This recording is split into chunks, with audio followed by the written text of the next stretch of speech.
আজকে ছিল আমার এক কাছের বান্ধবীর বিয়ে, তো সে কারণে বরমশাইকে বলেছিলাম যে বাজার থেকে ফুল আনার জন্য। তো দেখো করণ ফুল আর জারবেরা নিয়ে চলে এসেছে খোপায় দেবো বলে, কিন্তু খোপাতে তো নাইটি পরে ফুল দেবো না। চলো ঝটপট আগে আমি শাড়িটা পরে আসি।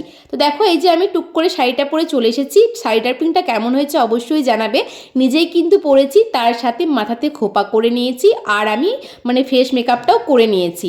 আর এখন এই যে গয়নাগাটি পরার পালা। তো দেখো আমি এখন যে পলা বাঁধানোগুলো পরছি সেগুলো হচ্ছে আমার শাশুড়ি মায়ের পলা বাঁধানো।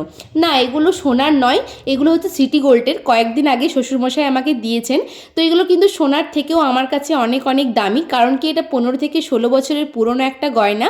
আর তার সাথে কিন্তু আমার শাশুড়ি মায়ের অনেকটা স্মৃতি জড়িয়ে আছে। দেখো আমার হাতের মধ্যে কি সুন্দর হয়ে গেছে, তো এটা কিন্তু দেখে বাবারও খুব ভালো লেগেছে। তো তারপর আমি দেখো সমস্ত গয়নাগাটি পরে নিয়েছি। শুধুমাত্র কানেরটা ছিল সোনার, বাকি সমস্ত সিটি গোল্ডেরই পরেছিলাম, কারণ কি আমার সোনার সমস্ত বিয়ের গয়নাগুলো লকারে পরে পরে আর কি আমার জং ধরছে। কি আর করা যাবে বলো, এখন তো বাড়িতে গয়নাগাটি নেই, তাই সিটি গোল্ড পরেই যেতে হচ্ছে। তারপর বর্মশাইকে বললাম ফুলটা যখন নিয়ে এসেছো নিজেই খোপাতে দিয়ে দাও। তো এখন দেখো ফাইনালি আমার পুরোপুরি লুকটা কমপ্লিট, কেমন লাগছে জানাবে। আর তারপর আমি এখন বান্ধবীর বিয়েতে চলে এসেছি, এসে দেখছি ওর কি ছবি তুলছিল।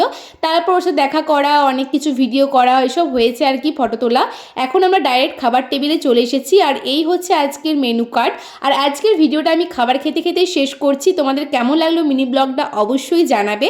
আর আমার বান্ধবীর এই বিয়ের পুরো ব্লগটা কিন্তু আমি আমার চ্যানেলে আপলোড করে দিয়েছি। এই ভিডিওর নিচে আমি লিঙ্কটা দিয়ে নেব, তোমরা অবশ্যই দেখে নিও যে বিয়ে বাড়িতে গিয়ে আমরা কী কী করলাম। চলো আজকের মতো টাটা, বাই বাই।